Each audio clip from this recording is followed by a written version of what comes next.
Hi everyone, welcome to the last webinar of Summer Development Program MSTEP session. And for today's session, we have Salman Memon joining us. He is currently working as Principal Data Scientist at Ericsson. Before that, has done his master's from McGill University and is a 2013 EE alum of LUMS. So over to you, Salman, who will be talking about AI and data science careers based on his experience. Thank you, Aisha. I'm just going to share my screen. If you could verify, you can see it. Yep, we can see the slideshow. Okay. Um, yeah. So it's exciting to be back to an extent, even virtually. My name is Salman. I've worked with Ericsson for about 6 years in different roles. As Aisha mentioned, I'm a proud 2013 graduate. Today, I'm just going to walk you through uh, different things, basically my journey and how I pivoted from electrical engineering into data science and machine learning and AI. We're also going to go over Ericsson and how data science at Ericsson works. That's primarily to kind of give you a taste of how big companies are taking on this new change of being data driven. Um, I'll give you some real world examples in terms of projects that I've done, what they involved, and then we'll focus on some of the career aspects, which is mainly what skill sets are required and what pathways in terms of what pathways they translate into. And then we'll have a nice chunk of time at the end for questions. I'm just gonna minimize this.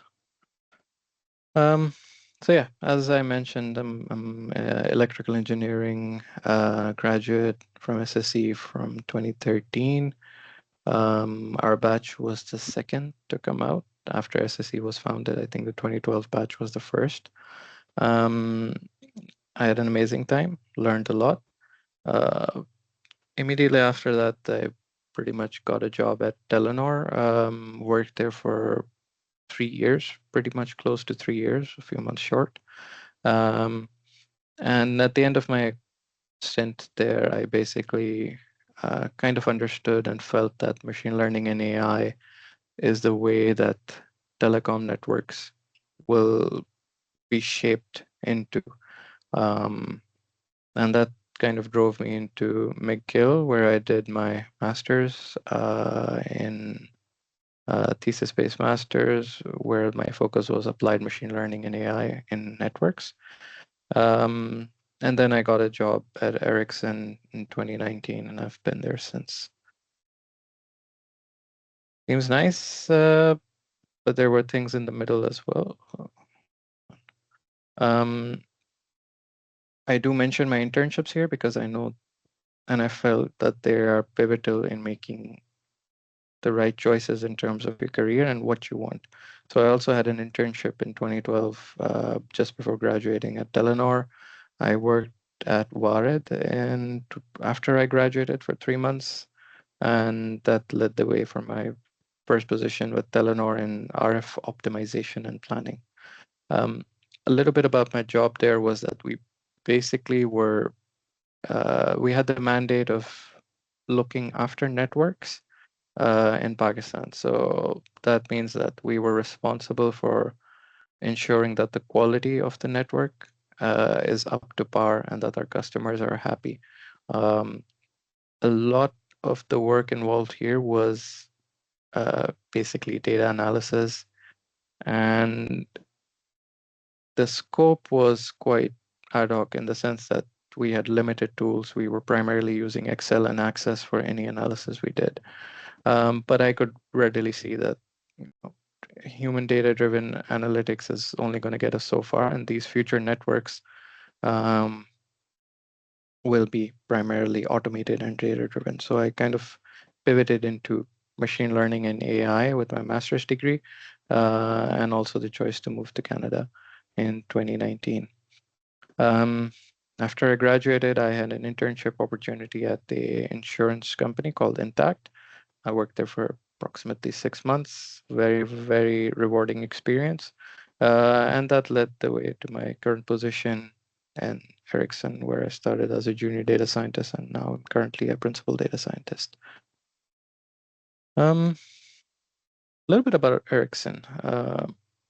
Ericsson's kind of a background player in the telecoms networks in the sense that you as consumers are primarily interacting with the service providers. So you're in Canada, it would be the Rogers and the Bells. In Pakistan, it would be the Mobilinks and the Telenors and the Zongs. Um, we provide infrastructure that makes these networks possible. So we provide the hardware. So if you see on the right, you have some antennas. Let me just get the pointer up. So these are some of examples of the products that we produce. So these are antennas that are mounted up on this make-believe tower. Um, and we also provide the software that runs on these nodes and several other nodes that make up telecom network. To complement that, we also provide services. So we help our customers, the service providers, with running and maintaining these networks. So that's kind of the key role that Ericsson plays. Um, Specifically, what does creating these networks look like at Ericsson?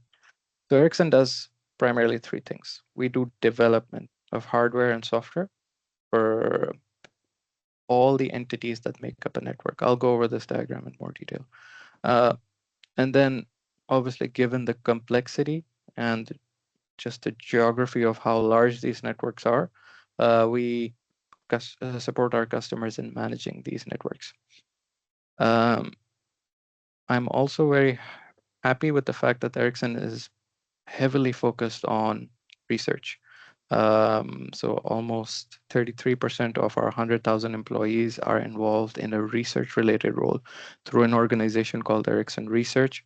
The scope for Ericsson Research is 5 to 10 years in the future. So they're looking at machine learning, they're looking at 6G and beyond, they're looking at terrestrial networks based on satellites, etc., etc. So they have a much, much larger scope. In terms of the nodes involved, this is kind of a architecture of a telecom network. Um, the size you see here, these are your cell towers. So Ericsson provides the hardware and the software that runs on the cell towers, and you can have multiples of these. When I was in Telenor, we had approximately 8,000 cell towers spread across Pakistan. I'm sure it's much, much larger now. Um, And then we have a core network part. So the core network part is responsible for routing, basically. By that, I mean, if you want to call somebody from this tower, if you're here in this tower, being served by this tower, and you want to call somebody who is being served by another tower, your request will be routed through the core network and into the other tower and to the second party. And obviously, there's the aspect of mobility that you can be in your car while attending the call and so on. And primarily now it's being routed into the internet because that's the main consumption. So Ericsson provides hardware and software that runs on all of these nodes. We provide the routers, we provide the fiber optic connectivity and the nodes that need them. So basically, we provide end-to-end networks. That's just the hardware and software part, but we also have a huge mandate to provide um, management services. So management services are governed by an FCAPS model. So what is the FCAPS model? It's fault management, configuration management, accounting management, performance management, and security. So if we have faults or errors or issues on the network, we want to be able to monitor them. If we want to make changes to our network, we want to change frequencies, we should be able to do that. We want to keep track of people's balances and we want to charge them correctly. So we have systems that do that. We want to keep a check on the performance of the network. So we extract a lot of data from these nodes, things like how many calls were dropped, how many packets were dropped, how many connections were set up, and we use that for performance management. And of course, we have security to ensure that the network is used correctly and there's no nobody kind of abusing the network or using it for any ill intents. So Ericsson provides end-to-end network management as well as hardware and software. Um, Ericsson is also a very old company. It's approximately it's 149 years old. Um, and the pivot into AI and machine learning is new at Ericsson. Our organization is 6 to 7 years old. It was kind of the one organization that was introduced into Ericsson as the central organization for machine learning and AI. So what we do is manifold. One of the aspects we attend is that we want to have AI and machine learning to improve the algorithms that run on these nodes. So that's one aspect, and that's the closest to the customer. By that, I mean the service provider, because they're interested in cost savings and energy savings, and we use machine learning and AI to make our products cheaper, faster, more reliable, so on and so forth. Um, given this, given the volume of work that our developers and testers do, we also use machine learning and AI in the scope of making them more efficient and improving their way of work and processes. And the last part is again research, because we do research in machine learning and AI explicitly for telecommunication systems in that narrow scope of what makes machine learning relevant for telecom networks. So my team does, to an extent, all of this. These are the kind of data products that the typical machine learning project will produce. So we'll have obviously the models themselves. Um, we can have analytics and dashboards. Increasingly, we're also seeing that part of that whole equation is obviously data sets. So curated, cleaned up data sets is another possible output. And obviously, these are also these can be intermediate steps in the sense that to create a machine learning model, you will always need a data set first, but you can always make that data set available to other people as a product that they can use. But the net goal is always to use data for improved decision making. So all of these tools will be combined to make better decisions, whether it's the algorithms, whether it's how our developers and testers work, uh, whether it's decisions taken by marketing, so on. So these are the outputs that we expect from a data science project. I'm going to dive a little bit more into what the projects actually look like. But I'll pause here in terms of if there's any questions about Ericsson or if anybody's interested in learning more. Aisha, I don't know if you typically do questions in the middle or is it all fair game? Yeah, we can do questions in the middle. You guys can raise your hand and we'll enable your mics.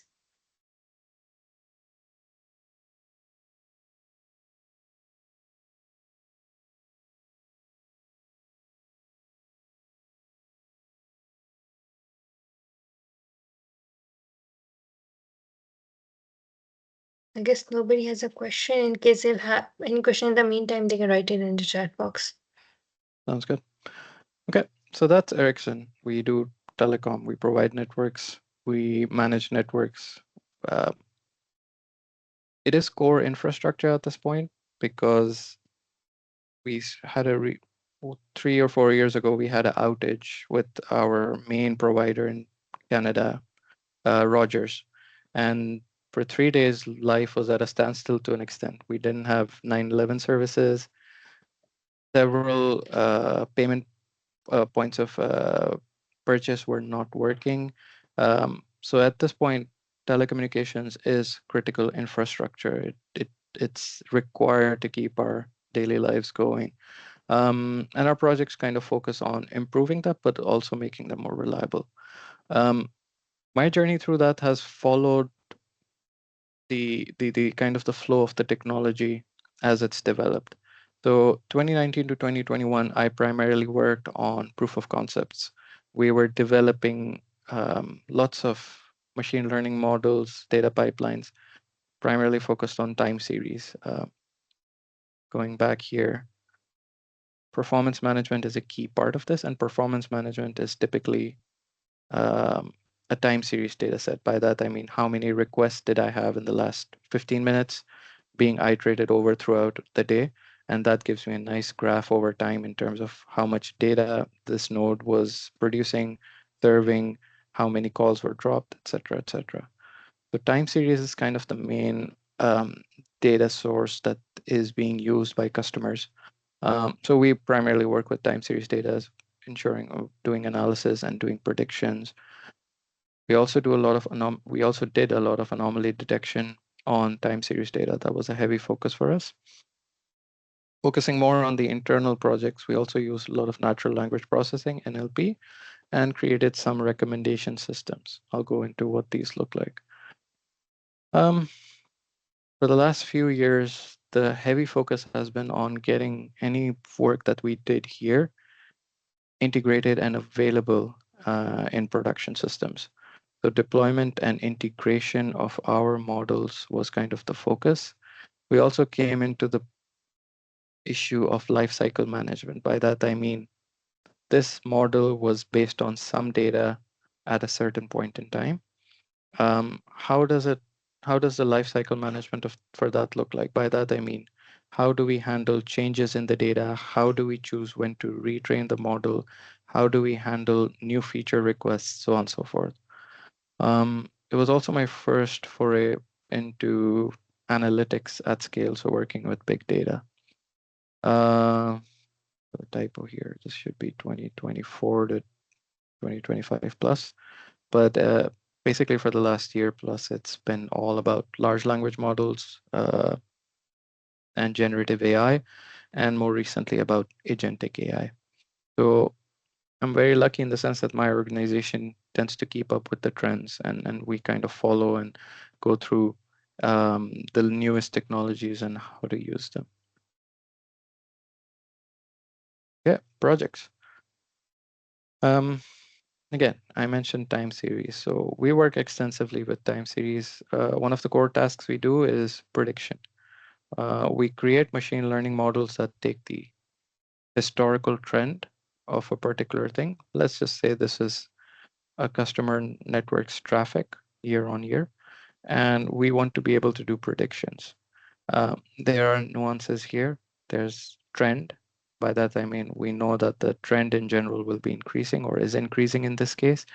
When we do predictions, we have to keep seasonal components in mind. By that, I mean certain times of the year we'll see a spike in traffic year on year, and other times we will see a dip in traffic due to whatever reasons. These seasonalities also exist in daily trends, in weekly trends. By that, I mean in office areas, we see less traffic in commercial and office areas. So every week we see a dip on Saturday and Sunday, and then we see a spike on Monday. Lunch hours and dinner time, we see different patterns. So when we do predictions, we have to ensure that the model takes those into account and is able to predict correctly. So in red, you'll see the prediction for the next, let's say, 3 days of traffic. We also focused a lot on anomaly detection because anomaly detection is critical to understand when something goes wrong, why it went wrong. So we can flag anomalous data events. So we can have different scopes. Um, so an anomaly here is that we weren't expecting a spike in the middle of the day in traffic. So why did that happen? So we can flag that. We weren't expecting this spike, for example. So why did that happen? This is important because from the perspective of capacity planning, our networks have a certain capacity. And if you kind of go beyond that, you cannot connect to the network. So time series data and being able to flag anomalies and to predict is kind of the core aspect for capacity planning and ensuring that the networks that we design are always accessible. Because if you're overconsumption, you can limit access to networks for certain people, and that's not good. Energy conservation. I have several projects that use these predictions for reducing the energy usage of our radios and our cell towers, basically shutting down portions of the radio when the traffic is low and it's no longer required based on predictions. And then the anomaly detection is primarily used for explainability and diagnosis when things go wrong. So these are kind of two core tasks that we did back in the day. Natural language processing, we had similar, we had, these were more internal facing projects. By that, I mean, these were aimed at our customer representatives who deal with a lot of tickets. When customers reach out to them to say that, hey, my node or my cell tower isn't working as expected. Um, these people are experts, but they're also overwhelmed in the sense that they work with a variety of technologies starting, well, we don't have 2G anymore, but 2G, 3G, 4G, 5G, and then different versions of software that run under each of these generations, which can be hundreds. So depending on each customer's uh, product portfolio, by that I mean what version of software and hardware they're running, the resolution process for resolving a problem can be different. So we came up with a recommendation system that, based on the description from the customer, provides them with relevant documentation to actually help them resolve the ticket. So it does the first step of finding the documentation that, hey, the customer is complaining about this node. Here's the documentation, an explicit page that deals with the issue that they're mentioning. Um, in terms of this is kind of one aspect of a recommendation system, of course.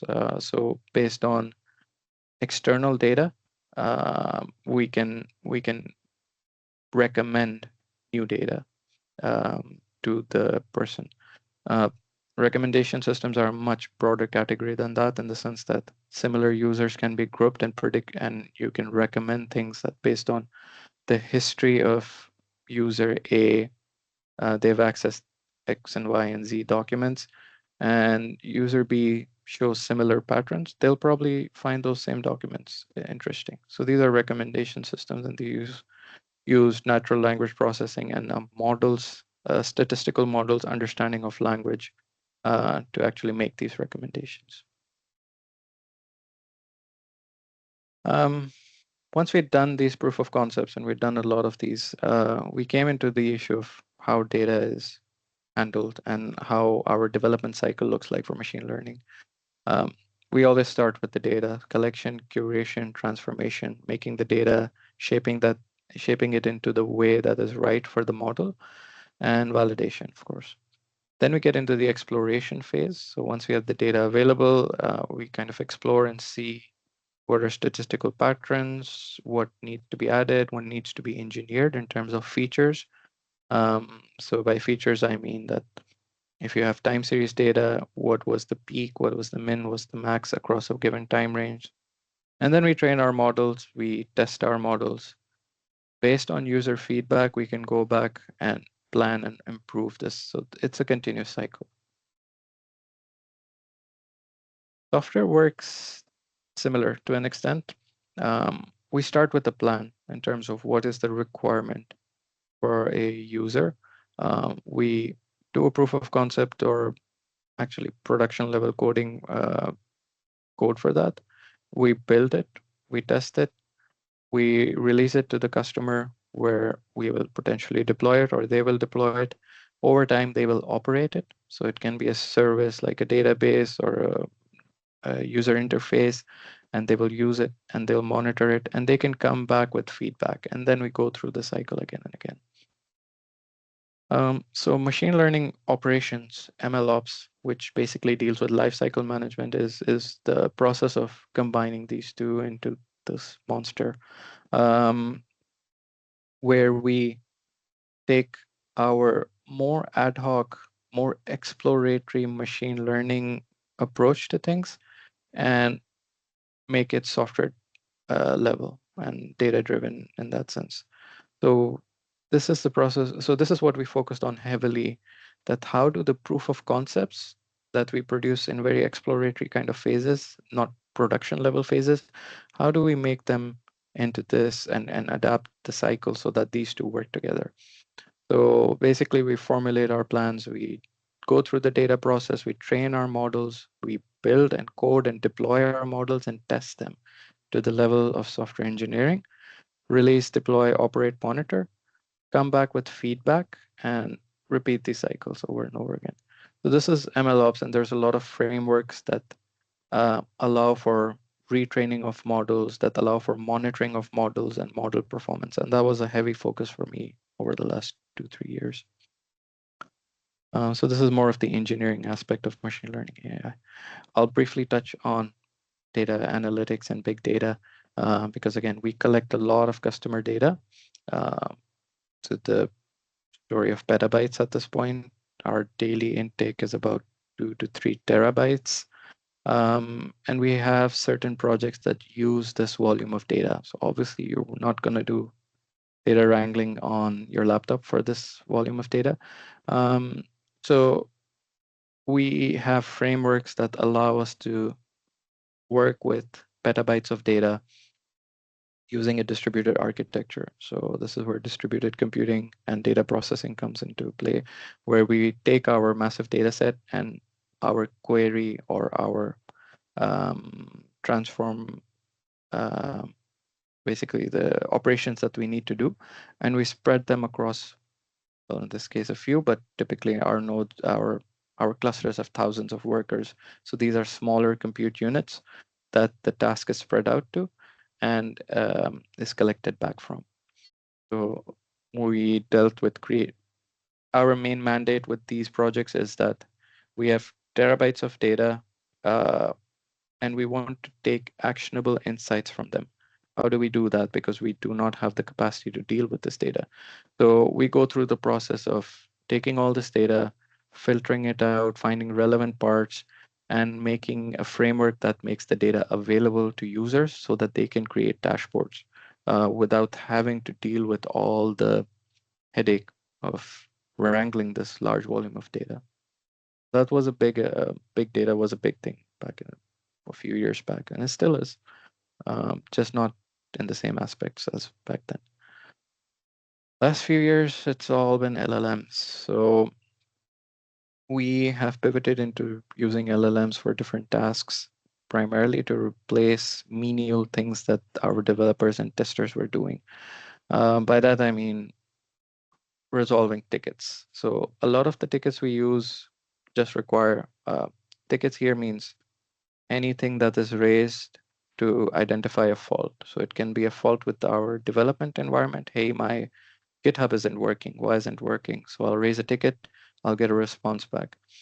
Several of these tickets are not required, but are still raised. So we have LLMs that actually um, kind of do an analysis of the response to such tickets and recommend a feedback. And these are human in the loop driven responses. So they give a recommendation that based on this description of the ticket, um, I feel like this is a correct answer. And the human will approve that answer and not have to worry about formulating that answer based on a lot of context involved. Um, LLMs are they're they're knowledgeable, let's say that, but they're not smart in the sense that they cannot take actions. And that's where agents and agentic workflows come in. Uh, these make these large language models more autonomous. By that I mean we give them the ability to plan. We give them the ability to reflect, criticize themselves, to have a chain of thought in terms of their response, and leave that.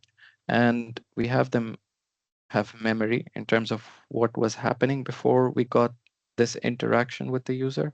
Take actions through tools. By that I mean they can do web searches, they can write code, they can do math operations, so on and so forth.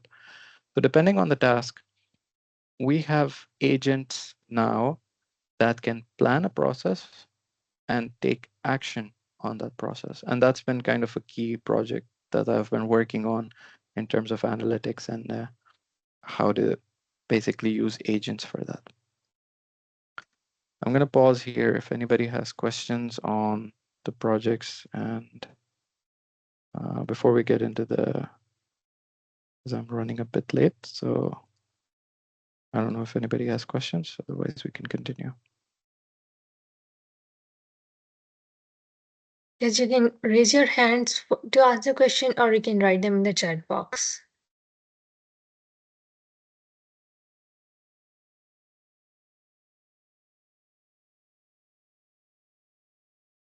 Yes, Sarmat has written in the chat box. Hello, Mr. Salman. I myself, SSEEE graduate. Can you please guide briefly if you have decided early on in your bachelor's at LUMS that you will be pursuing MS in telecom area or gradually developed interest in telecom during your job at Telenor? Did you start taking telecom courses during your bachelor's, and if you did, how did it give you an advantage in terms of future approach at that career phase?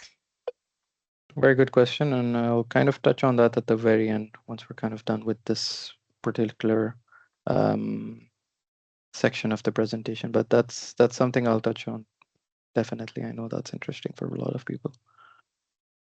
Perfect. And the second question we have is from Amir. He is asking what techniques we've used for time series prediction and anomaly detection.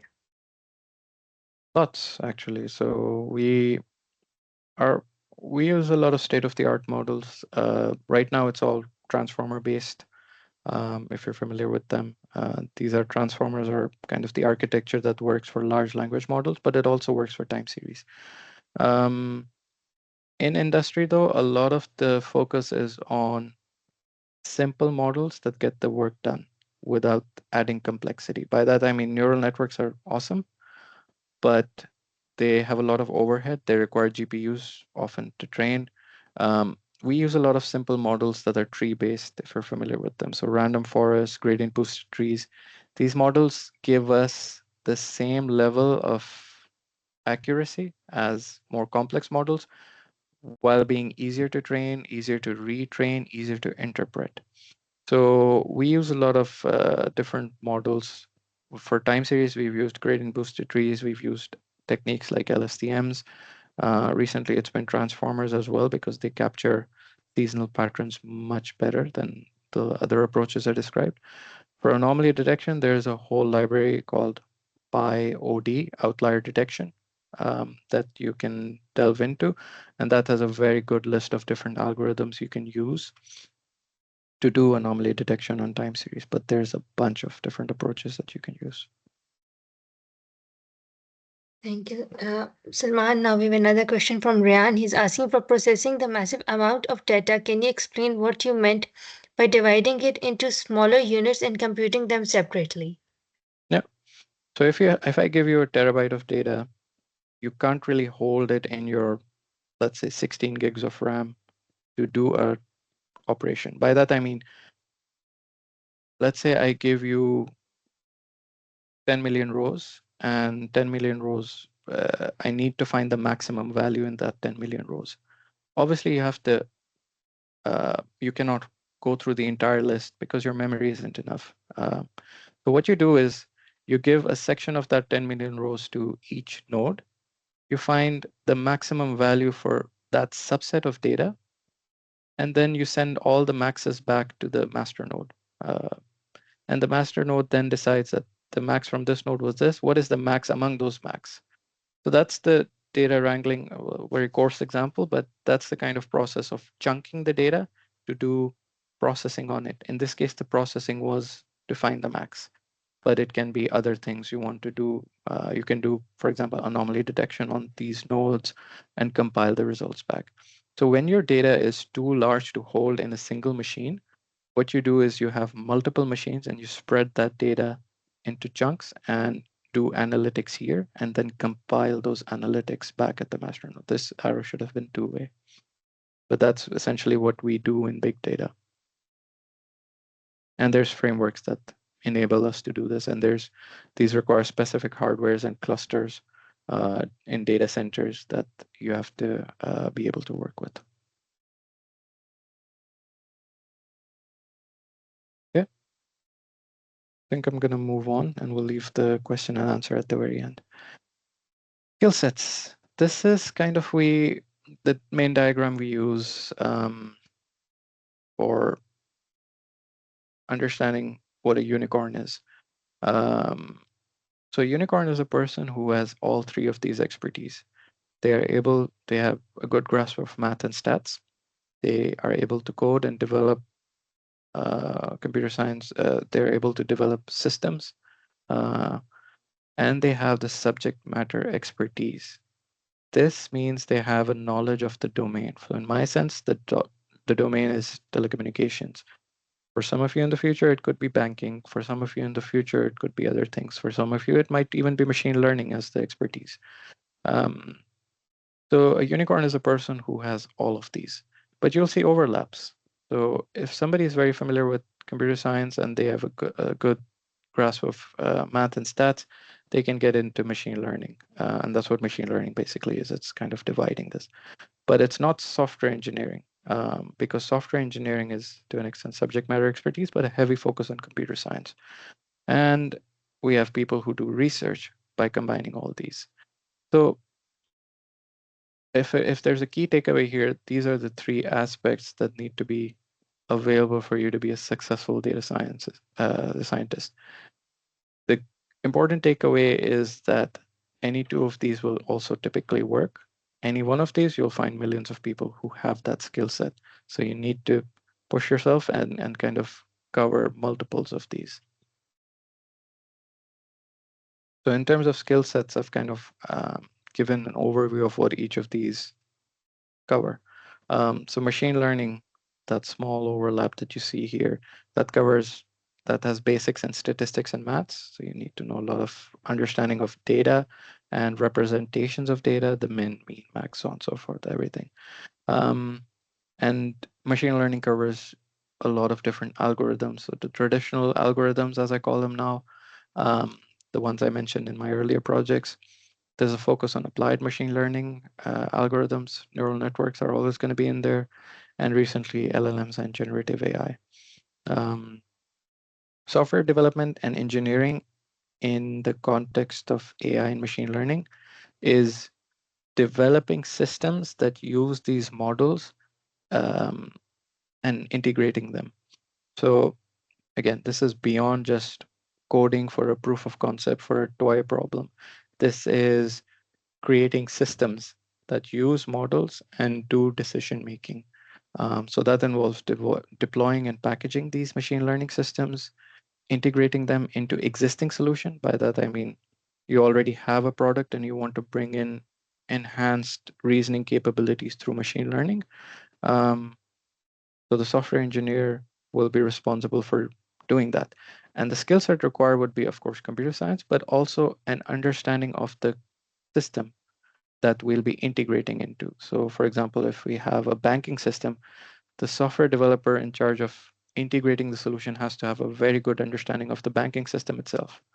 Um, so that's where the overlap comes in.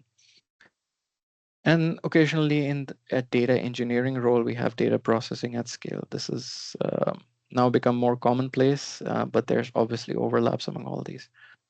Um, Subject matter expertise matters extensively. By that, I mean data without context is always going to be a challenge. Um, so it's critical to understand the data and the processes from which it comes. That helps you make the right assumptions about the data, what the right decisions. Can I transform this data into this? An example of that is that if I have too much data, one operation we do is to aggregate that data. By that I mean I start taking averages over time. But um, for a certain task, the average might not be the right thing, depending on understanding of where the output will be used. I might need to take the max. For example, if I'm doing capacity planning for a cell site, I need to know the max of the traffic. So it's always important to understand the system where the data will be used and keep that in mind while you're doing the engineering or the prototyping and so on. So these are the kind of the core aspects of skill sets that are required. So if you get into machine learning, this is what you'll cover. If you get into software development and engineering, and then subject matter expertise is critical throughout the whole thing. And these are the kind of roles that these reflect. So if you're very competent, and these again overlap on purpose with the skill sets. So if you're very competent with machine learning and AI algorithms, you can be a data scientist. So you'll be responsible for understanding the data and creating models that use that data and produce outputs. Um, You'll be responsible for developing algorithms, and these are the kind of libraries that and tools and techniques you'll be working with. This is very broad and probably right now the hottest thing in the market, which is the machine learning engineer, AI engineer, and I've included data engineer for posterity, but um, this role has been extensively shifted here as well as people get more familiar with these things. But the machine learning engineer nowadays is taking on the software dev role in AI and machine learning. By that, I mean they're responsible for deploying and designing the systems that use the output of the data scientists, the models, and building pipelines and ensuring reliability and doing all the good software stuff that they have been doing for year on year in traditional software systems. Um, Skill sets for these are very, very broad. By that, I mean they, of course, need to know programming. They, of course, need to know frameworks. They have to have a good understanding of system design for software systems with the add-on of software systems for data. By that, I mean they have to take into account operations, machine learning operations, working with data at scale, deploying through technologies like Kubernetes and Docker, containerization, so on and so forth. If a lot of this is gibberish, that's fine. But my point here is to kind of spark your curiosity, and if something looks interesting, you can always dig in. The analyst kind of resides in this space where they have data and they have subject matter expertise and understanding. So research is probably an analyst role, is a better name for that. But they use the output from data scientists and AI engineers and machine learning engineers. So they're given relatively curated data sets, and their responsibility is to create dashboards, further refine that data for different dashboards and reports.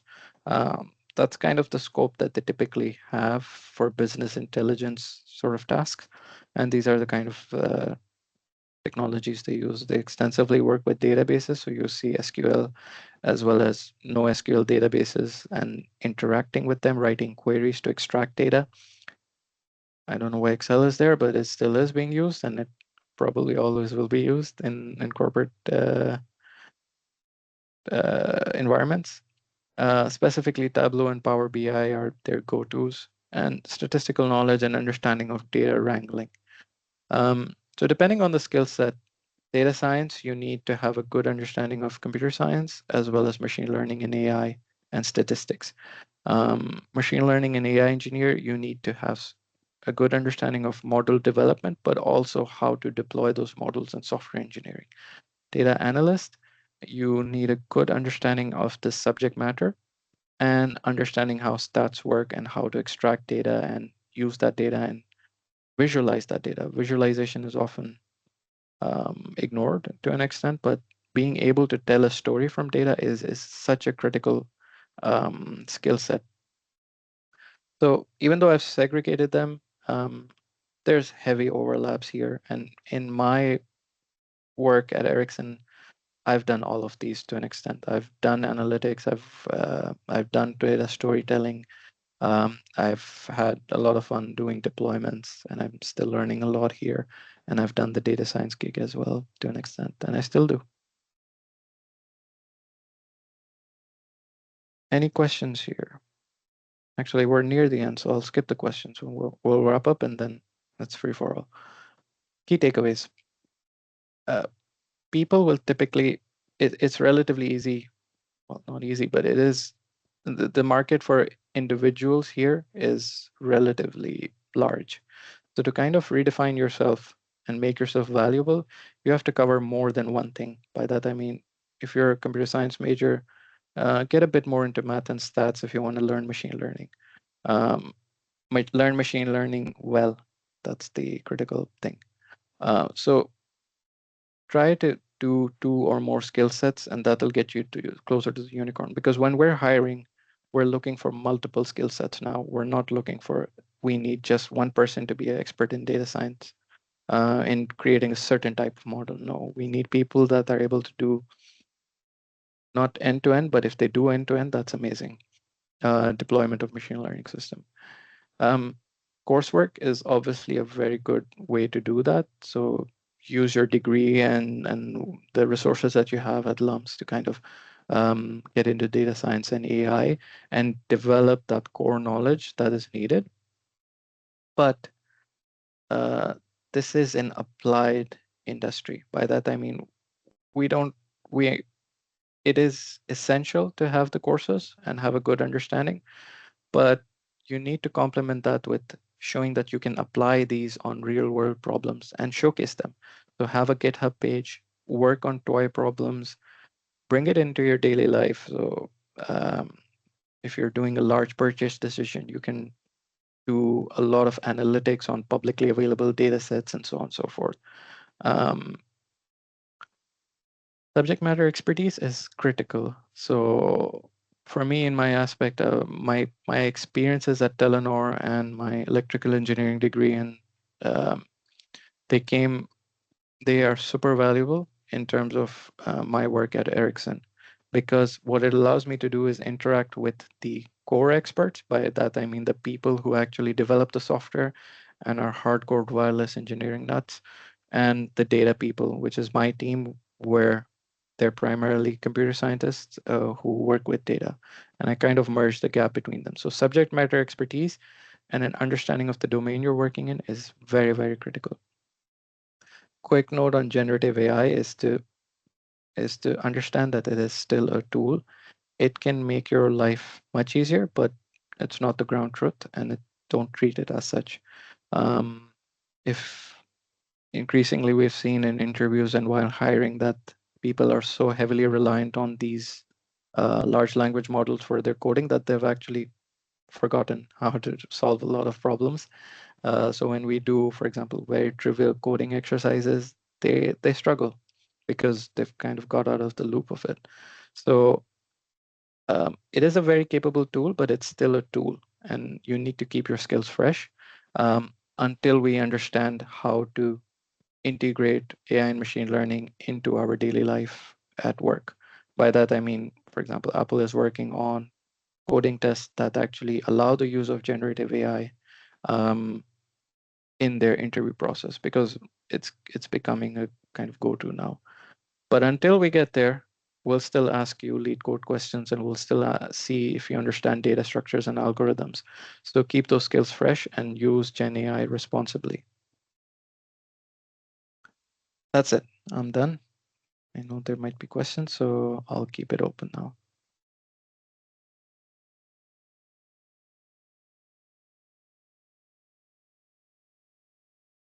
Salman, do you want me to read the questions from the chat box or you'll read them yourself? Actually, I can read them myself. I have them.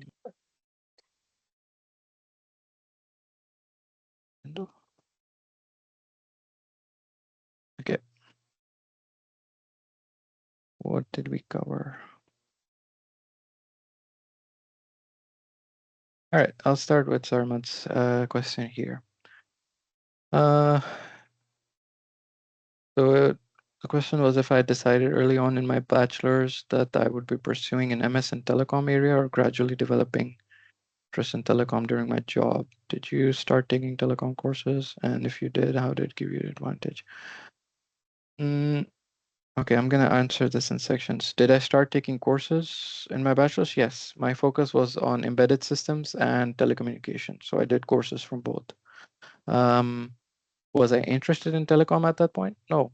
I was never really interested in telecom. It's just the job that I got. Even within telecom, you kind of develop an understanding, and it helps. Mm, to an extent, I developed an appreciation for telecom because at Telenor, I interacted with a lot of people who were customers. By that, I mean, we used to go into the field, talk to people living in villages, and we saw that this is their livelihood to an extent. They were using Easy Pesa, and they still do for a lot of their payments. They were talking to relatives, they were listening to songs, they were using apps that we don't even know. So that and when networks are bad, it hits them really, really hard. So that was one aspect of it, that this is actually truly empowering to people, the ability to communicate. And then I also developed an appreciation for the systems, because these telecom systems are huge, and to be able to engineer them so that they work while you're traveling on the motorway at 120 is amazing. So I had appreciation for the engineering as well. So it developed over time, especially during my stint at Telenor. And that's also where I got into the analytics part of it. Um, were my courses useful? Kind of, but not all the way because the courses were heavily focused on, um, let's say, research and development or developing a core understanding of wireless engineering. Um, the networks that we use are mainly towards the operational side of this. By that, I mean the networks have already been engineered by Ericsson, and Telenor is only using them. And we are doing analytics on them and understanding their performance. So my degree or my coursework was kind of useful, but also not entirely 100% useful. Um, Focus on things like Excel and Access. That was something I found missing because to do basic data wrangling, you need to um, be able to manipulate data. That's something that I felt was missing from my degree, for example, or my skill set. Um, so yes, over time I developed an interest and an appreciation for it. My courses helped. I wouldn't go without them, um, but they weren't. There wasn't a one-to-one mapping that hey, this is 100% used. Think we already covered this. We already covered this. Yeah, you can search for me on LinkedIn. I'll leave the slides as well if somebody wants to go over them. But basically, I'm a data scientist with Ericsson in the telecom domain, and yeah, you'll see my projects and stuff if you go over the deck.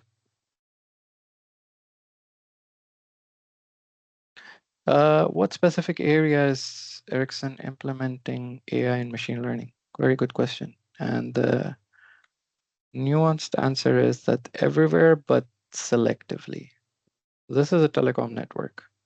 Um, our best goal would be to have machine learning and AI at the node. By that, I mean on the cell tower itself to improve the algorithms that are working on the cell tower. Why don't we have that? We do have that, but to a very limited extent. It's because these systems are on the edge of the network. By that, I mean these are out in the field. So the compute resources available here are small. You typically have embedded digital signal processors here. You don't have GPUs, you don't have large processors that can actually run machine learning and AI. So we have them, we would like to have them here, but we primarily have them here where we have data centers where you can add on computing capabilities to run your algorithms. And then we have them extensively here for fault management, for configuration, accounting, and for performance management. And then the missing aspect here is the development part. So we use AI and machine learning to improve the output from our developers and testers who are writing code and developing the hardware that makes this network possible. Um, so everywhere, but selectively where it's practical. By that, I mean not on the edge where we have the resources to be able to run AI and machine learning algorithms, and honestly, where it's the most valuable in terms of return on investment, because data scientists are expensive and we need to maximize the output that we get from them. So the algorithms and the outputs they produce, they should bring back the maximum return on investment. So we actually curate our projects in terms of what gives us the maximum value. So everywhere, but we do it in prioritization. Uh, that's a hard one. How important is it to have a proper bachelor's degree in data science and analysis, and can it be self-taught? It can be very much self-taught. It's more of an interesting. If you do the if you have a good basic, uh, let's say, foundation in computer science. By that I mean you cover um, data structures and algorithms, you cover programming. Um, that fills out the gap for the computer science part. If you do basic statistics and understanding of statistics and data, you tick that part. So I would say the basic courses are important. To take them beyond is up to you. But I would very much say that the basic courses are important, though.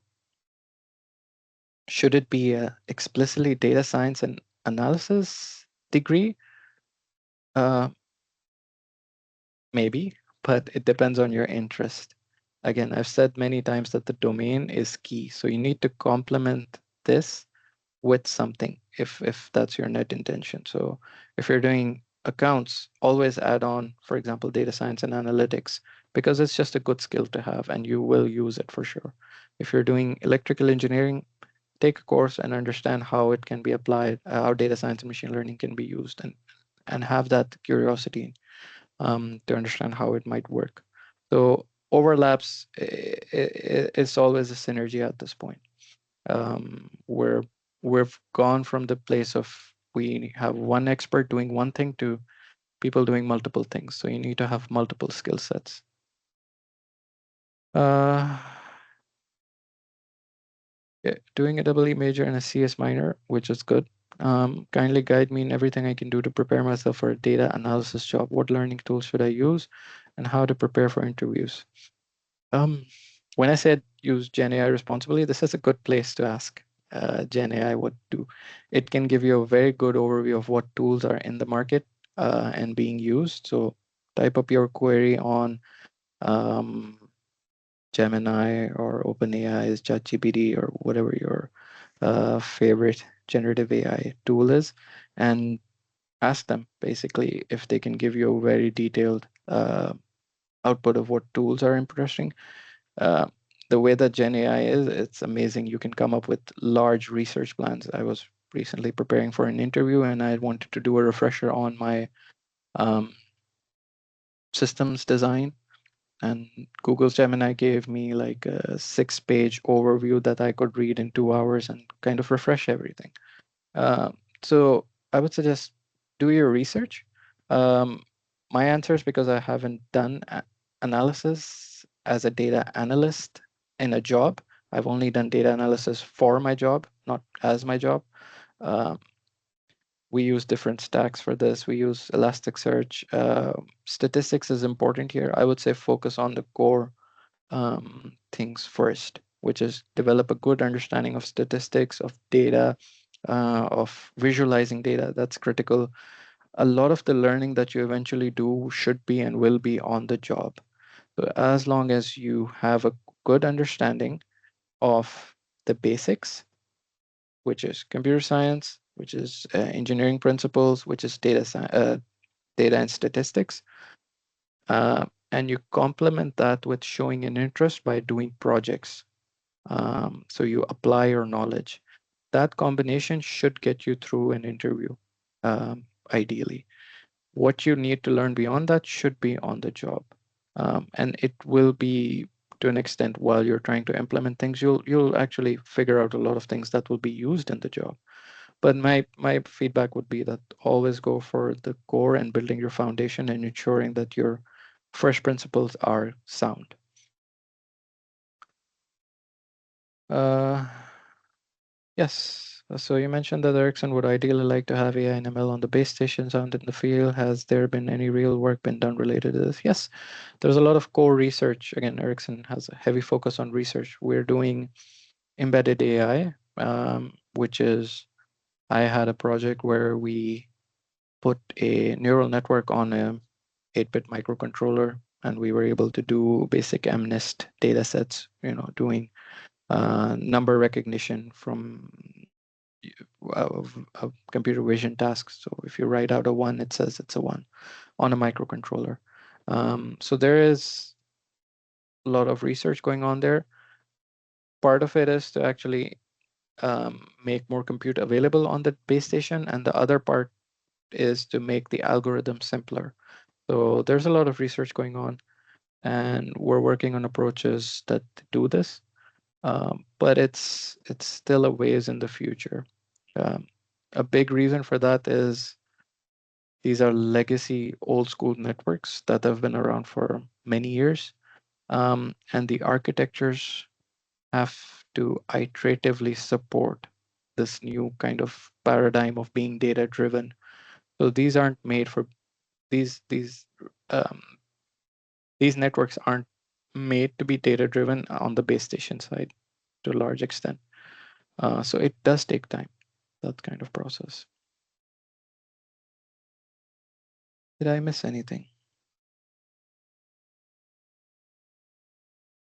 I don't think so you've missed anything. So if anyone still has a question, please feel free to raise your hand. Otherwise, we'll end the session because agenda point wise, Salman has already covered everything.